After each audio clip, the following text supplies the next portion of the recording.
राजस्थान सार्वजनिक परीक्षा भर्ती में अनुचित साधनों की रोकथाम के अध्युपाय विधेयक 2022 पर मुझे बोलने का मौका दिया। माननीय सभापति महोदय, आपका बहुत बहुत धन्यवाद। सरकार अपने आप को दूध का धुला साबित करने का नाटक करने के लिए बिल लेकर के आई है, मेरा सीधा सीधा आरोप है। क्योंकि अभी अभी रीट की चीट की चित्कार युवाओं के हृदय से निकली और वो निश्चित रूप से निरंकुश और नाकामयाब सरकार के दिलो दिमाग पर तो चोट कर ही रही है, लेकिन असली वोट की चोट 20 महीने बाद करेगी और तब आप इधर एक मिनी बस जितने भी नहीं आ पाओगे, ये मैं दावे के साथ में कहता हूं।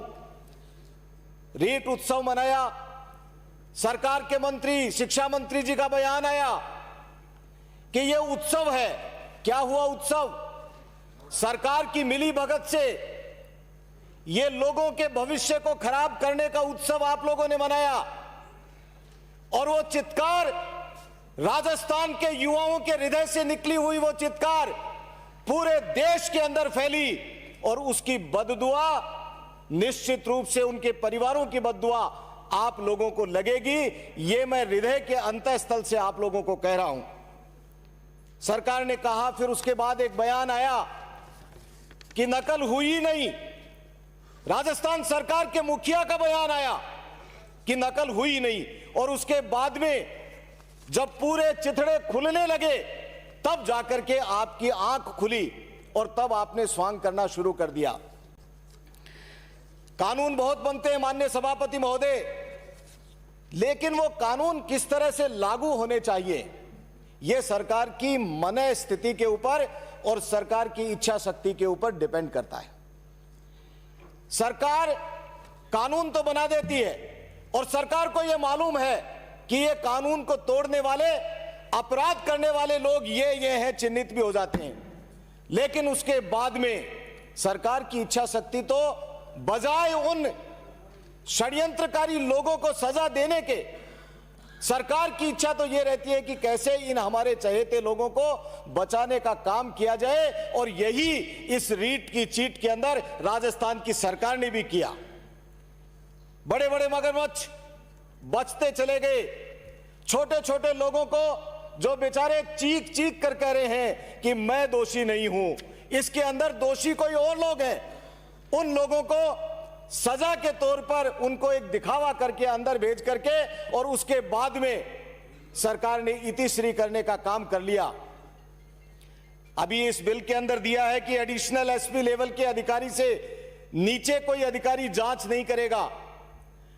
मैं नेता प्रतिपक्ष बैठे हुए हैं यहां पर और माननीय सभापति महोदय, आपके माध्यम से पूछना चाहता हूं कि जो एसओजी के एडिशनल डीजी सरकार के बड़े बड़े मगरमच्छों के ऊपर हाथ डालने में नाकामयाब है, क्या वो एक एडिशनल एसपी स्तर का आदमी इस नकल को रोकने वाले लोगों को, षड्यंत्र करने वाले लोगों के खिलाफ कार्यवाही करने में सक्षम होंगे? इसलिए मैं पुनः यही बात कहता हूं कि सरकार इच्छा शक्ति बनाए और ईमानदारी के साथ में इस भविष्य, इन युवाओं के भविष्य के साथ में खिलवाड़ करना बंद कर दे। अभी मेरे से पूर्व एक वक्ता संयम लोढ़ा जी ने कहा, बहुत अच्छी बातें आज उन्होंने कही, पता नहीं कैसे कह दी। अफसरों की नाकामयाबी, उन्होंने कोट किया है कि अफसरों की नाकामयाबी। मैं दूसरी बात कहता हूं, अफसर तो बेचारे खिलौने हैं। सरकार जैसा दिशा निर्देश देती है, वो बड़े बड़े लोग, बड़े बड़े मगरमच्छ, उनके ऊपर हाथ डालने से रोकने का आदेश सरकार देती है, तो ऐसी स्थिति में अफसर की नाकामयाबी कहां से आएगी? इन योग्य अफसरों के ऊपर भरोसा करना पड़ेगा और उनको फ्री हैंड दे करके, जैसा माननीय नेता प्रतिपक्ष बार बार कहते हैं कि मेरी एसओजी इतनी सक्षम नहीं है, इतना बड़ा अधिकार लेकर के नहीं बैठी है कि वो सरकार के बड़े बड़े लोगों के ऊपर हाथ डालने का काम कर सके। इसलिए मैं ये कहता हूं कि अफसरों को दोष देना ही ठीक नहीं है। कानून के अंदर ये संकल्प भी लो, सरकार में बैठे हुए लोग ये संकल्प लें और इस सदन को इस बात का भरोसा दिलाएं कि हम आप लोगों के साथ में मिलकर के देश के, हमारे राजस्थान के युवाओं के साथ में, लाखों लोगों के साथ में, इनके भविष्य के साथ में खिलवाड़ नहीं करेंगे। कोचिंग सेंटर्स की बात, निश्चित रूप से ये कोचिंग सेंटर किसके हैं? चूरू से आने वाले माननीय उप नेता प्रतिपक्ष ने अभी अभी आप लोगों की पोल खोली है। चूरू से आते वक्त, जयपुर आते वक्त सीकर के वो सारे खसरे इन्होंने छान डाले, सरकार आंखें मूंदे बैठी रही और बिल लेकर के आई। सरकार को न केवल बैकफुट पर जाना पड़ा, बल्कि राजस्थान का वो दिन इस विधानसभा के अंदर इस राजस्थान की कांग्रेस सरकार के काले अक्षरों में लिखा गया है। एक बिल लेकर के आए। माननीय सदस्य, बिल पर बोलिए। मैं बिल के ऊपर बोल रहा हूं, यह चीटिंग का मामला है और सरकार यहां के निवासियों के साथ में चीटिंग करने का खेल कर रही है और यह सरकार इन्वॉल्व है इस चीटिंग के अंदर। जब बाड़ी खेत को खा रहा है तो कौन बचाएगा? सभापति महोदय, मैं प्राइवेट स्कूल के नाम से चलाने वाले संगठित गिरोह और जो कोचिंग सेंटर है उनके ऊपर किनका वरदस्त है, यह भी जांच का विषय होना चाहिए। और जो लोग इसके अंदर इन्वॉल्व हैं उन लोगों को सजा का प्रावधान भी इसके अंदर देना चाहिए।